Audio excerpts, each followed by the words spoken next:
So we have finished most of this chapter on international corporate finance. Remember, the starting point is we discussed or we consider this benchmark case. That is, the capital markets across different countries and across different currencies are integrated. So that's the so-called internationally integrated capital markets. And in or under this kind of assumption, um, you can find the covered interest rate parity will hold. And the implication of this is there are two methods to value a project. You can first convert foreign cash flow into local currency, and then you could use the local cost of capital to discount this converted local cash flows. Or you could first discount foreign cash flows using the foreign cost of capital. So this will give you the present value or net present value in foreign currency. And then you can convert that foreign currency back to local or domestic currency. And under the assumption of internationally integrated capital markets, these two methods will give you the exact same answer. And then we discussed tax policy. That is, if a firm repatriates its foreign income back to its domestic country, how this repatriated income will be taxed by its domestic government. And then we discussed the second case, the more realistic case. That is, what if the capital markets internationally are segmented? That is, segmentation happen between different countries and different currencies. And in that case, we find the covered interest rate parity could fail. And in last class, we looked at this example 31.4. And in this example, we calculated the project value using two methods. And in the end, we find out these two methods will give us different answers. The reason is because if the capital markets are segmented, covered interest rate parity will fail. So the two methods of calculating projects we just mentioned before will not give you the same answer, right? So this also is related to the implication of segmented capital markets. So basically, if you have this segmented capital markets, then you can expect potentially the covered interest rate will fail. This basically means one country or one currency will have a higher return than another country or currency. This also means the firm can benefit from this kind of segmentation by investing in high return country and raising capital in the low return country. Okay, today we're gonna talk about the final section. So here we will do project valuation considering exchange rates. So let's recall the example we discussed throughout this chapter. So we discussed this Canadian firm, Idiesi, right? So this firm, Idiesi, and we said this firm has a project in the UK, right? So it has a UK project. Previously, right? If I remember correctly, previously in section 31.2, this UK project or this UK subsidiary is self-contained, which means this UK project cash flows are all denominated in GBP or British pound. Okay, let's go back to this example and review our assumption here. So we discussed this before. It's Yetzi, a firm in Canada, values a project in the UK. So if you look at these numbers here, right? Sales number. So this is cost of goods sold. This is operating expense. And then this is CapEx. And then this is the initial operating expense. Everything was denominated in British pounds, right? So that's why this project is self-contained.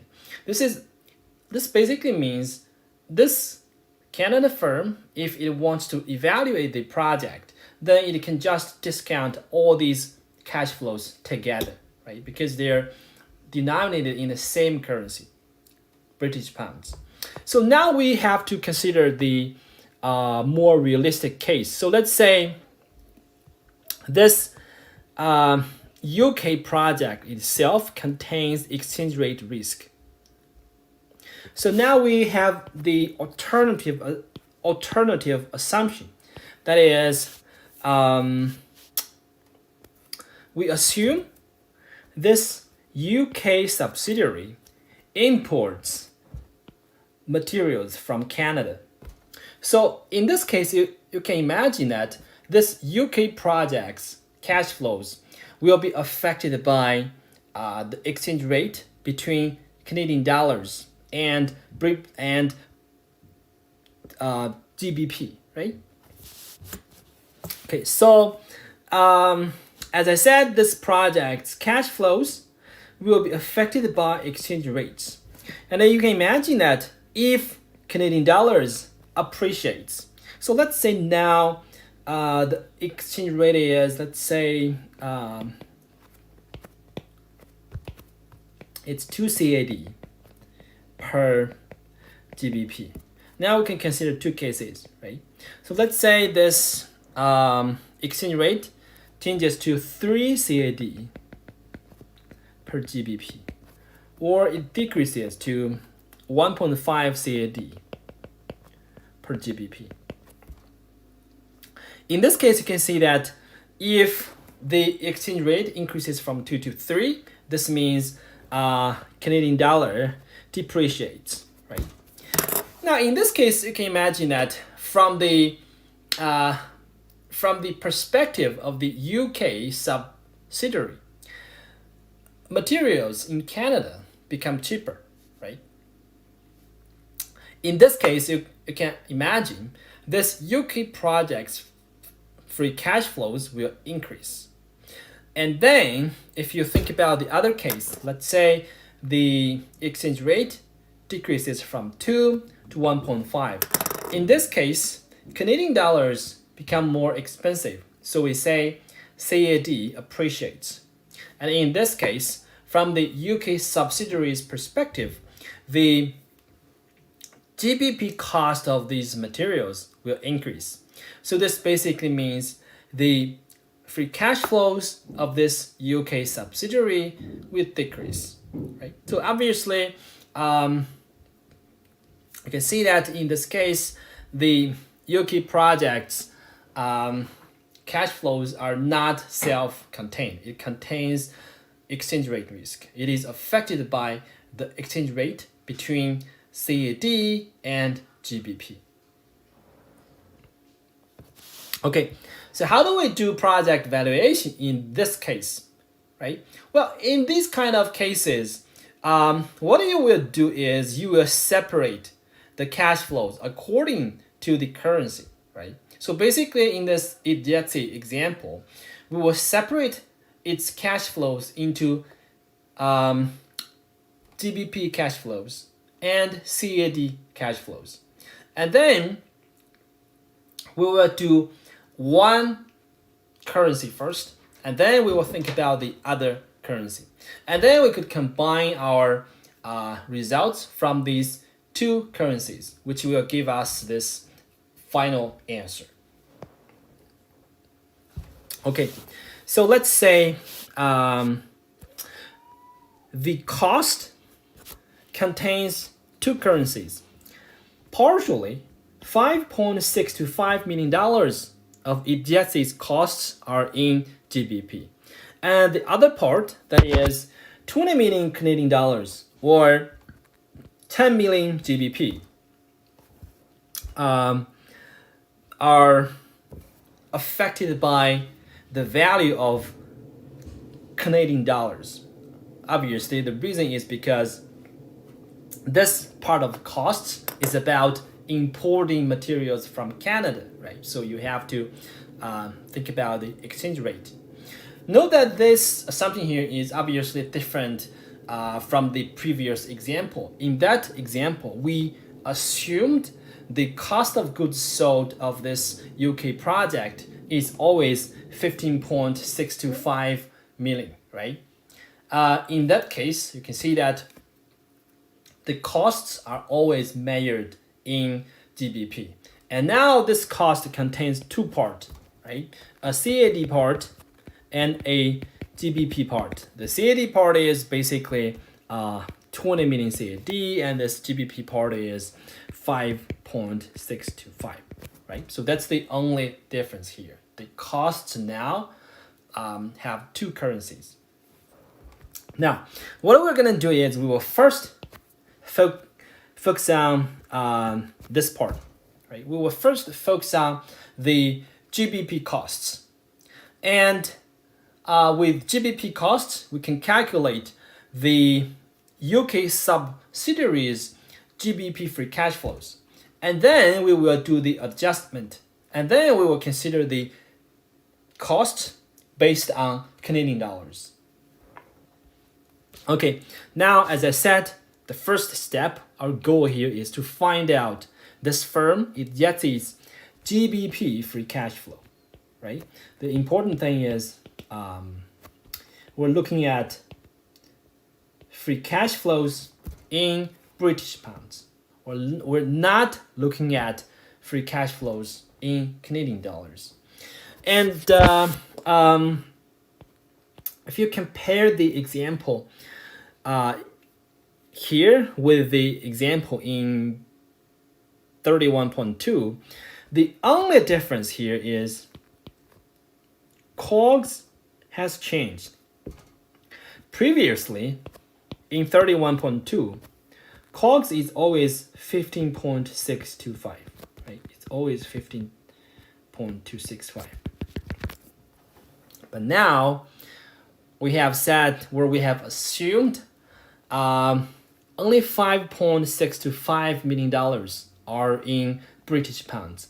The other $10 million are in Canadian dollars. So here we only want to think about the cost in British pounds, right? So you will take the usual steps of calculating free cash flows. So you will look at gross profit minus operating expense minus depreciation. This gives you EBIT.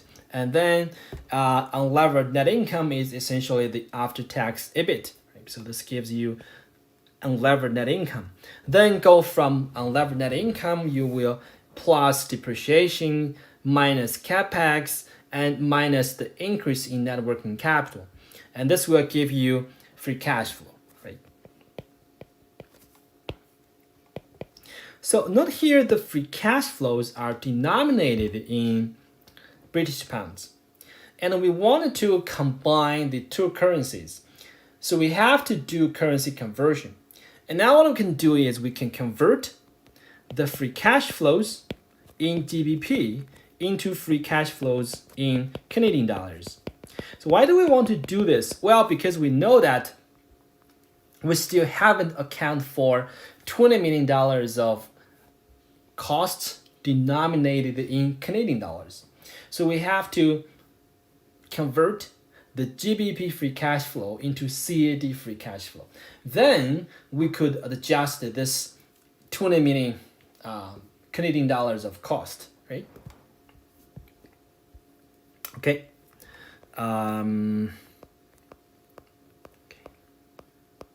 So this is what we got from the previous table, GBP cash flows. And now we will do the conversion. So note the time difference here. This is time 0, right? And these are just like time 1, time 2, time 3, time 4. So these are in the future. This basically means to do the conversion, you have to use forward rate. Of course, time 0 essentially means today. So you will use spot rate. And we know that spot rate is 2 CAD per GBP. And forward rate has been calculated in section 31.2. So using forward rate, then you can calculate or you can convert the GBP free cash flow into CAD free cash flow, right? So that's the CAD free cash flow here. And now finally, you will deduct the CAD cost. And then you will think about corporate tax. And after this, you can get your free cash flow in CAD, right? So you can see that it's pretty simple process. You just basically focus on one currency first, right? That's like the first step. And then in the second step, you will do the currency conversion, and then you will consider additional cash flows in the other currency. And then you combine these two parts, you will get your final answer. That is the total free cash flow. Okay, so after getting the free cash flow, obviously we can do the calculation using WACC, right? So we have these cash flows here, and then we have the WACC, which is 6.8%. Again, this is given in section 31.2. So if you forgot how to get this number, just go back to check 31.2 in the lecture note and you will find out. And then the NPV here is $33.812 million. Okay, so we have basically finished this chapter. So let's look at several questions and review what we have learned. Okay, first, what implication do internationally integrated capital markets have for the value of the same asset in different countries? Well, it basically means if it's the same asset, and if capital markets are internationally integrated, then the same asset should have the same value, right? Basically, it's related to the two methods we discussed in this chapter. That is, you can first converting cash flow, then calculating NPV. Or you could first calculating NPV and then do the currency conversion. And in the end, these two methods should give you the same answer. Okay, second, explain two methods. Oh, we just talked about this, right? Third, what is the main implication for international capital finance of a segmented financial market? So if there is segmentation across borders, then this basically means the covered interest rate parity will not hold. In this case, it will provide some arbitrage opportunities. And from firm's perspective, it basically means firm can invest in a high return country and raise capital in a low return country. Okay, what do you make adjustment? Oh, sorry. How do we make adjustments when a project has inputs and outputs in different currencies? Yeah, we just talked about this. You will just do the separation, right? You will separate these different currencies and you will just calculate cash flow from a single currency.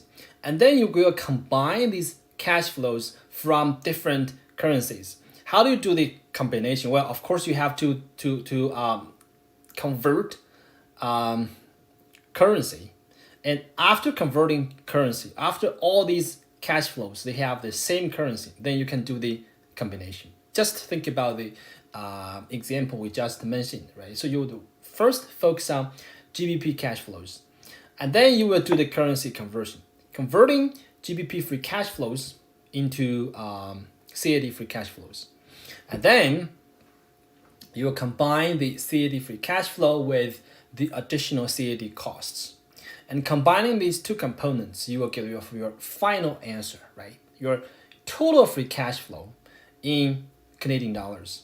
And then, of course, after getting your free cash flows, you can do the valuation using your cost of capital.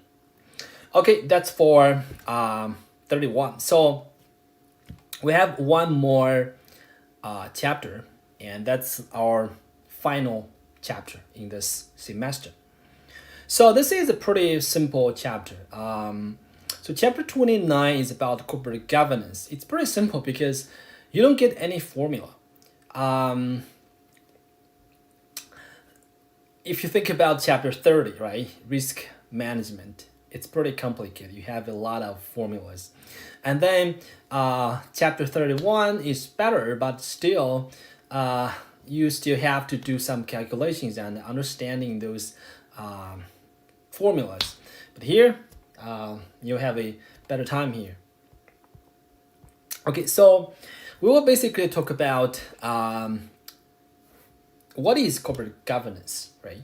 How it can be used to solve agency costs. And then we will talk about one specific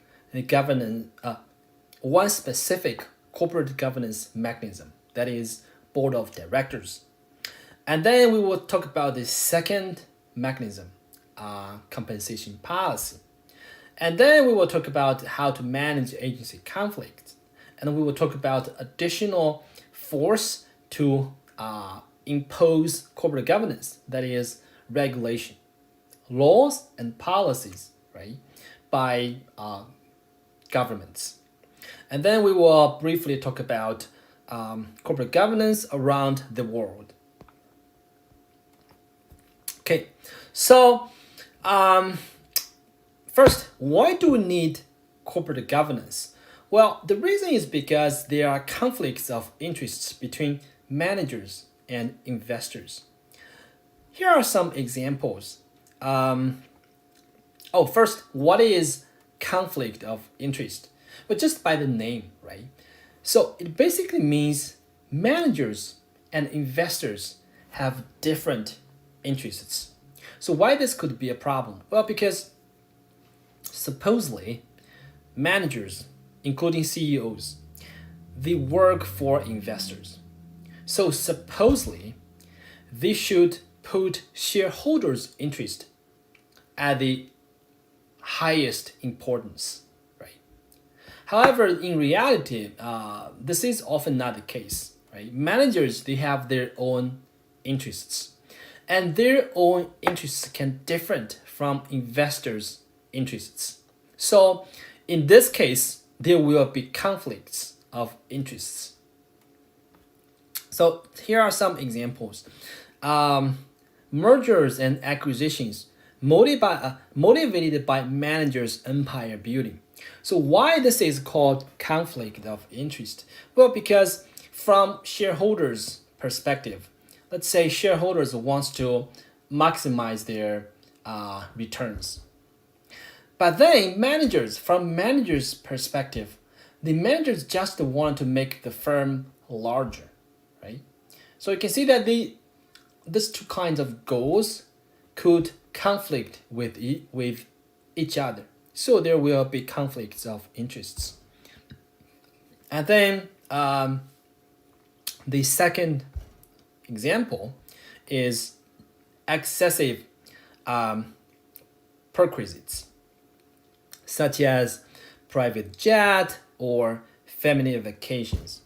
Again, you can see that as managers, they would definitely like fancy vacations with family and nice private jets. But from shareholders' perspective, these things will only increase the firm's costs, right? So obviously, shareholders wanted to be somewhat conservative on private jets and managers' vacations. So again, we can see this conflicts of interests here. And then the third is shirking. Shirking is just a fancy name of being lazy, right? So basically, these managers, they're not working as diligently as they should be, right? Again, shareholders, the higher managers, they surely want to make sure the managers are working as hard as possible, but working hard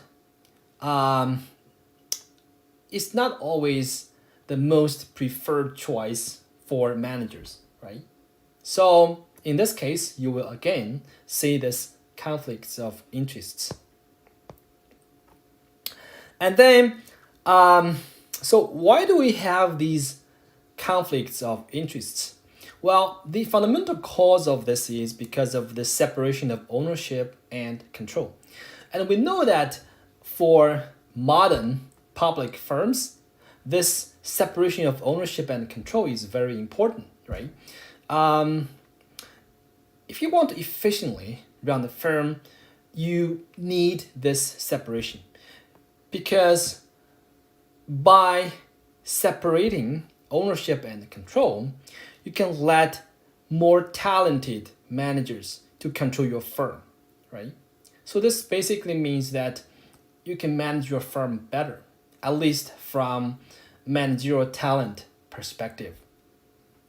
But then this also creates problems, because if you separate ownership and control, then you will have two sets of people in the firm, right? Owners and managers. And then obviously managers and owners, they don't always share the same goal. Then there will be conflicts of interests. And then to solve conflicts of interests, we need corporate governance.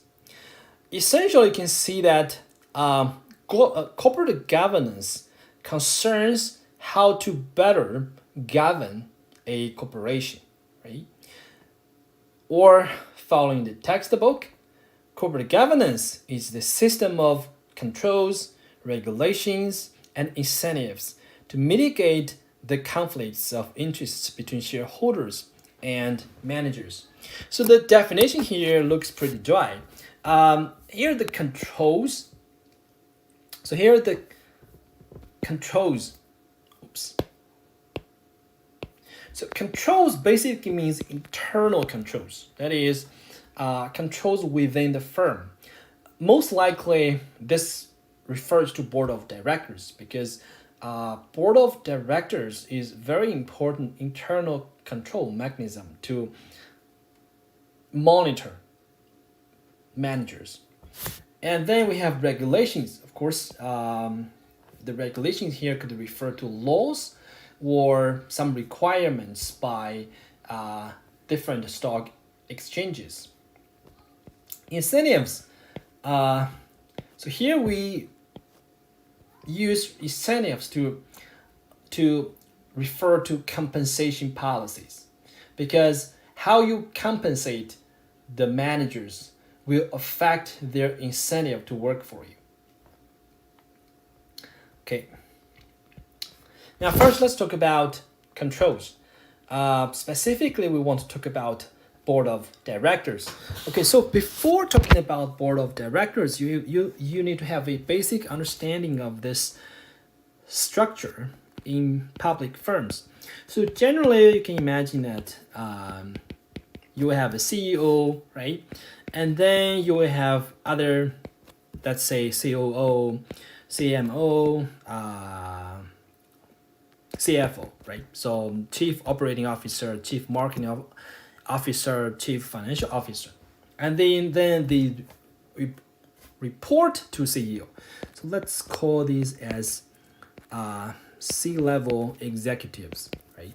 And then this is essentially management or a management team. And then supposedly above CEO, we have board of directors, right? So the directors, they have two major tasks. First, they monitor the CEO. Second, they advise the CEO. That is, they want to help the CEO. Okay. In principle, the board of directors, they hire managers. I would say more accurately, it's about hire CEOs. So in principle, the board hires managers or fire managers. And the board also sets managers' compensation. The board also approves major investments and acquisition decisions. And in Canada, so what's the law? The Canada Business Corporation Act defines the board's duty to act in the best interest of the corporation. So this is a little different compared with the US. In the US, the focus is almost always about shareholder, right? And in Canada, Canadian courts sometimes interpreted the corporation to include other stakeholders, such as bondholders. So basically, in the US, board has a fiduciary duty to shareholders. And in other countries, including Canada, board has a fiduciary duty to both shareholders and other stakeholders, including bondholders, or maybe employees, or maybe customers. Okay, so when we talk about the board of directors, it's not a homogeneous entity. So if you talk about board, then generally a board will contain multiple directors, right? So let's say this board has 6 directors, and then these directors can be separated into different categories. So the first is called inside directors. So these directors, they are employees, former employees, or family members of the employees. Generally, CEOs and COO will be in the board of directors. So let's say if this first director is CEO, the second director is COO, then you can see that these two directors, they are inside directors because they are employees of this firm. And then we have this so-called gray directors.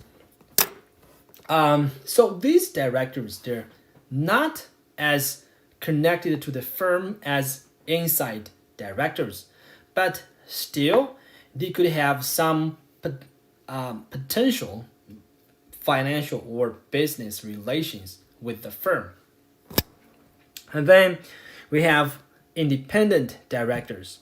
So these directors, they are not inside directors and they're not gray directors. So basically, independent or outside directors are directors who have no business or financial dealings with the firm and are not employees or former employees, right? Okay. And when we talk about the board, it's very important to consider the independence of the board. The reason here is, okay, if you look at this simple chart here, can see that, okay, let's say these two directors, they are independent. Right? And these two directors, they're in the middle, gray directors. So what I can see here is, first, how do you calculate board independence? Well, the simple way to calculate board independence is to use the number of independent directors divided by the board size. So here the number of independent directors is 2. Board size, which refers to the total number of directors. The board size here is 6. So the independence here is I don't know, 33%, right? Now, if you think about the function of board of directors, they're supposed to monitor the CEO, right? So at least theoretically, you can imagine that if a board has more independent directors, then this board should monitor CEO better, right? Because you can imagine that first, inside directors, they are essentially managers of the firm. So you cannot expect them to monitor the CEO, right? And then gray directors. These directors, they have business dealings with the firm, and firm is controlled by the CEO. So again, you can imagine maybe these people are not the best directors to monitor the CEO, right? So most likely you will want to place the burden of monitoring CEOs on the shoulder of independent directors. So it's important to examine board independence. As I said, conventionally, this is defined as the fraction of independent directors. And researchers have theorized or hypothesized that more independent boards are better monitors of managers. And there are some supporting evidence from research. So finance researchers have found board with higher independence is more likely to fire the CEO because of the CEO's poor performance. That is, if a board is more independent, then the board will make the CEO more responsible. And then there is also this finding that firms with more independent boards will make better decisions in merger and acquisition. That is, shareholders' value, shareholders' returns will be higher in this merger and acquisition if the firm has a more independent board.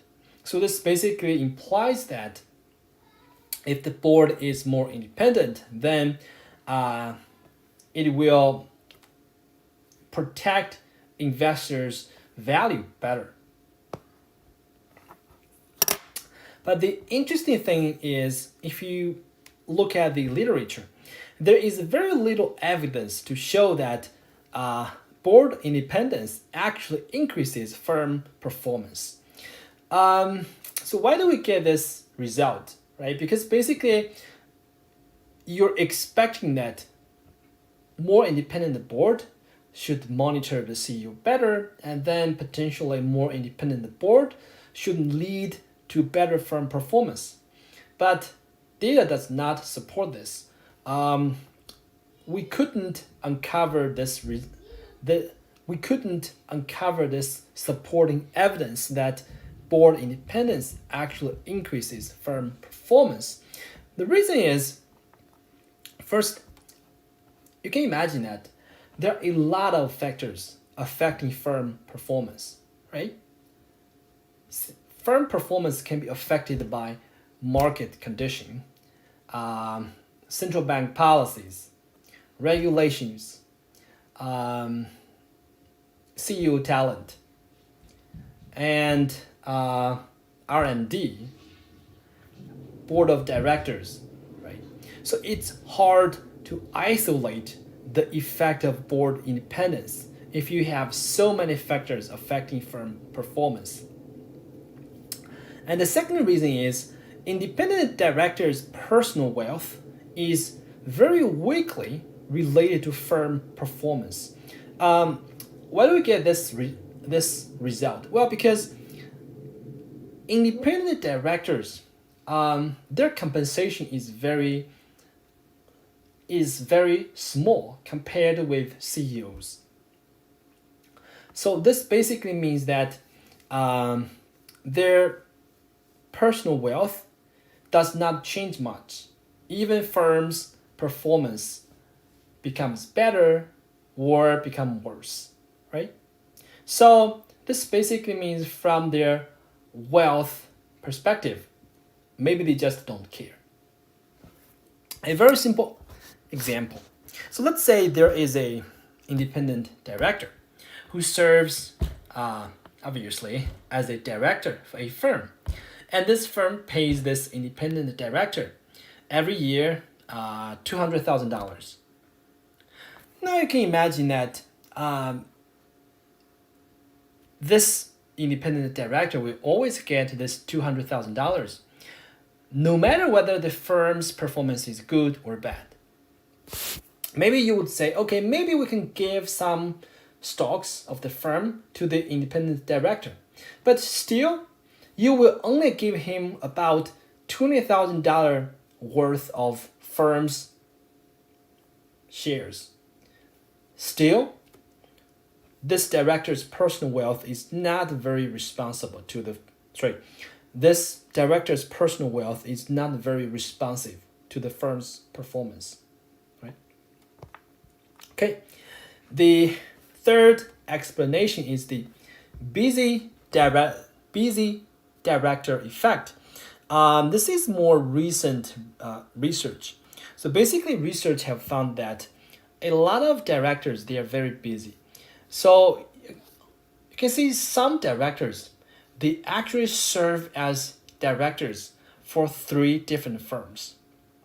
This basically means they don't have a lot of time to monitor each firm's CEOs or advise each firm's CEO, right?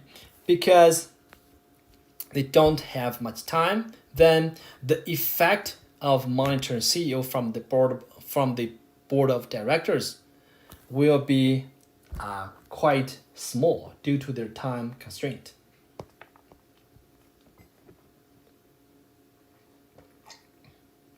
Okay. Now we talk about independent directors. Now we could talk about a captured board. So a board is captured when its monitoring duties have been compromised by connections or loyalties to the firm management. Well, you can imagine a scenario like this. Let's say a CEO has been served as the firm's CEO for 30 years. And board of directors, they have served as directors for the same firm for over 20 years. Then you can imagine possibly these directors and the CEO, they have really good, cozy relationship, right? Maybe they do their vacations together, their golf buddies. And you can imagine that in this case, maybe the board of directors, they will not monitor the CEO well. Or you could consider the other scenario. A CEO has been served as the CEO of the firm for 20 years, and every board of director came after the CEO to the firm. Then you can imagine that these more maybe younger directors, they don't have a lot of control, right? So potentially they're in a weaker position compared with this more senior CEO. And in this case, the board can be captured. Now, what's the solution here? Well, there are several pieces of regulation, which concerns about board independence. For example, the SOX Act of 2002. This is a U.S. law. So it requires a fully independent audit committee of the board. Oh, I should also remember that if you have board, let's say you have Director 1, Director 2, Director 3, Director 4, Director 5, then this board can be separated into different committees. So let's say these two directors, they will form the compensation committee. So basically means that Director 1 and Director 2, they will in charge of setting managerial compensation. And then let's say Director 4 and Director 5, they will serve on this audit committee.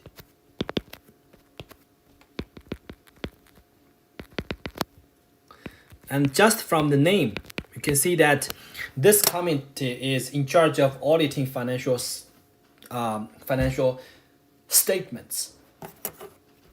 And then let's say Director 2, Director 3, Director 4, they will compose corporate governance committee. Then you can imagine that these three directors, they will in charge of corporate governance policies. So essentially you can see that in this case we have 5 directors, right, in 3 different committees, right? Okay, so to regulate the board independence, the SOX Act of 2002 requires completely independent audit committee. Clearly you can see here the purpose is you want to make sure that the financial disclosure from the firm is completely accurate. To achieve this, you will want the audit committee to be fully independent. And then after the SOX Act of 2002, major US exchanges, they start to require firms to have a majority of independent directors on their board. So basically this requirement says the fraction of independent directors in each board has to be over 50%. And then the Dodd-Frank Act of 2010 requires fully independent compensation committee. Right? So this basically means the regulators want firms to design their compensation packages better. So they want the compensation committee to be fully independent. Okay, now let's talk about compensation policies. So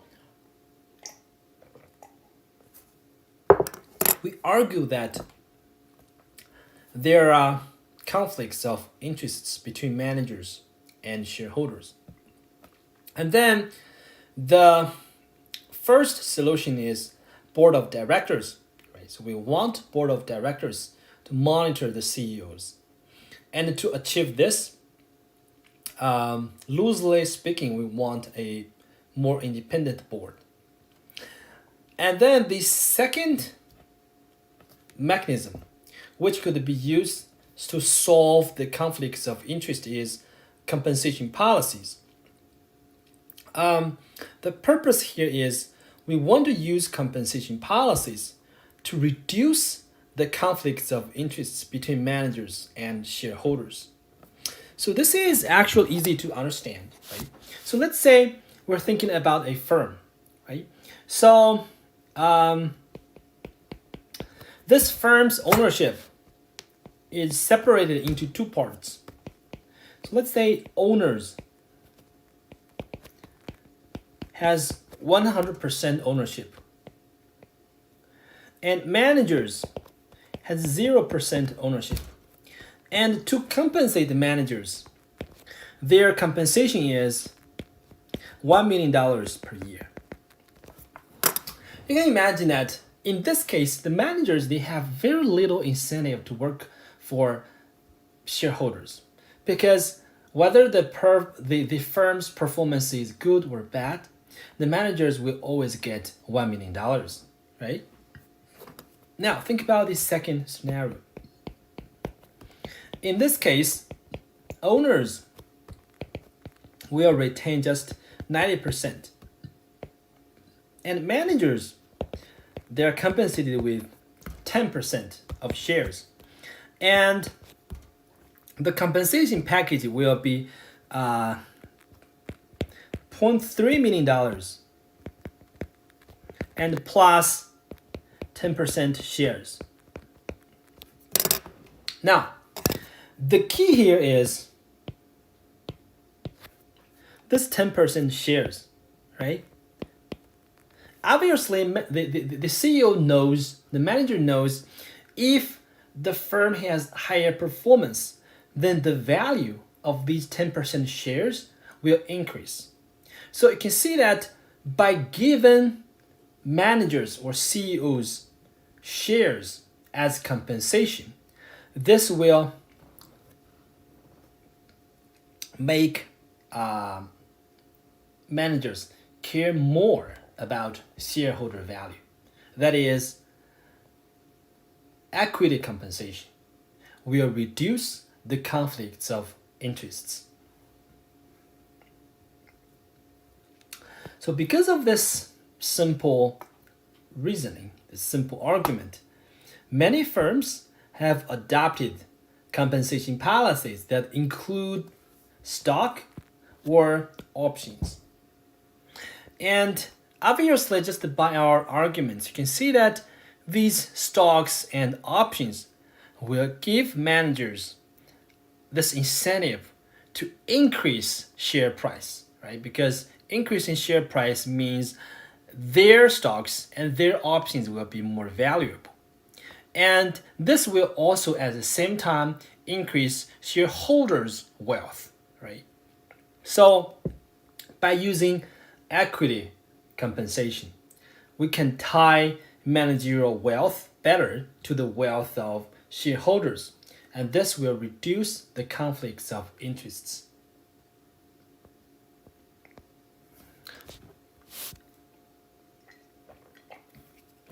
And then, because of this equity compensation, CEO pay actually has increased a lot since 1990s. And the median value of options granted rose from less than $200,000 in 1993 to more than $1 million by 2001. And the increase in CEO pay has been mainly driven by the increase in stocks and options. And if you look at an example, right, Tim Cook, CEO of Apple, so he was paid $133.7 million in 2020. And out of this $133.7 million, $122 million was from equity. You can calculate, I guess the fraction of equity compensation was more than 95%, right? So you can see that the majority of the high compensation of CEOs is because of equity compensation.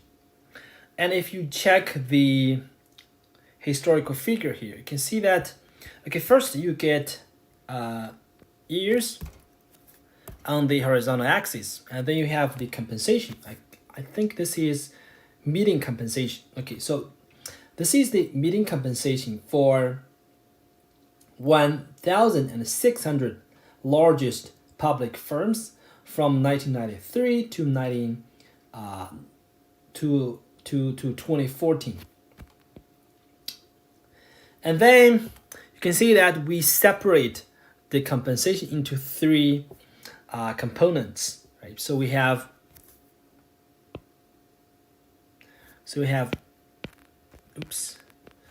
cash in this blue bars, and then we have stock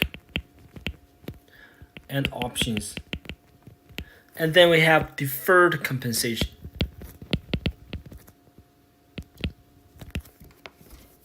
Now, what's interesting about this trend is, first, you can see that the compensation has increased a lot. Right? In 1993, the median compensation is about $1.3 million. And in 2014, the median compensation is $4.6 million. And then it's also important to note that the amount of cash compensation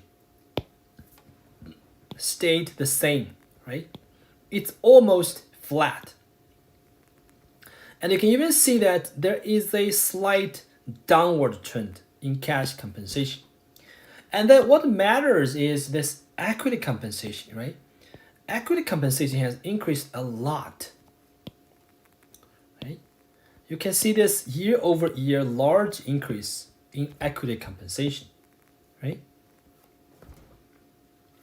So this basically tell you that the incredible increase in CEO compensation is largely driven by the increase in equity compensation. Here I use equity compensation to refer to stock, options, and deferred compensation.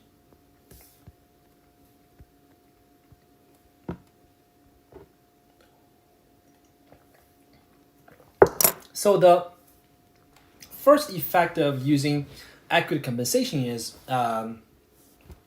CEO total compensation has increased a lot. The second effect is the pay for performance sensitivity has increased. First, what is pay for performance sensitivity? Well, it's just, let's say, if performance, that is firm's performance, increased by, let's say, 1%, then CEO's compensation, let's say, increases by 2%. Then you can say, okay, the pay for performance sensitivity here is 2. So basically, if pay for performance sensitivity is higher, then CEO pay is more sensitive to firm performance. Okay. First, if you think about pay for performance sensitivity, then you can imagine it's actually, at least at first thought, it's a good thing, right? So if CEO's wealth or CEO's compensation is more sensitive to firm performance, this implies that CEOs will work harder to increase firm performance. But then there's also some potential negative effect. So the first one is because of this option compensation. That is, if part of the CEO compensation is in the form of options, then these options would generally be issued at the money. And then, because options, they're issued at the money, managers, they will have the incentive to manipulate information. What they would want to do is, they will want to make sure bad news about the firm would come out before options are issued, because this will drive down the stock price. And then, after they get their options, they will want to make sure good news will come out, because this will increase the stock price. Okay, To be more specific, let's see how this works. First, add the money. So let's say this CEO gets some call options. And we know that these options, they're at the money, which means the options strike price will be equal to stock price. So you can imagine that on this day or before the day when the options are issued to the CEO, the CEO will want to have this incentive to make some bad news public, because in this case the stock price will decrease, and because options are issued at the money, this means strike price will decrease. And what is this CEO's payoff from this call option? Well, it's future price, it's future stock price minus strike price, right? So this basically means this CEO will have the incentive to inflate stock price in the future. Right? So now you will see this interesting result, that is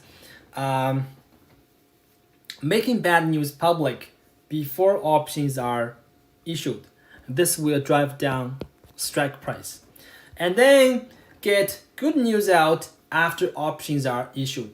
This will drive future stock price up. So in the end, the call option payoff, right, will be higher using this kind of manipulation. And then the second negative effect is backdating. So this was uncovered by a 2005 paper, and it's a very famous, influential paper. So this paper found out many managers, they will want to backdate their options. So how backdating works? Well, basically, these managers, they will choose the grant date of the option retroactively. So how do they choose this grant date? Well, they will want to make sure the date of the grant is the day when the stock price was the lowest. So why do they want to do this? Well, because we know that options are often granted at the money. So if they can select the date retroactively, then they definitely want to choose the day with the lowest price. This means the strike price will be the lowest, right? So to counter this, Canada requires firm to report option grants within 10 days. So you can imagine that basically managers have only 10 days to select, right? So this will mitigate, this will reduce the problem of backdating options. Okay. Now let's talk about some other mechanisms to reduce the conflicts of interest between managers and shareholders. So we will mainly talk about 3 different mechanisms. The first is shareholder voice. The second is shareholder approval. The third is proxy contests.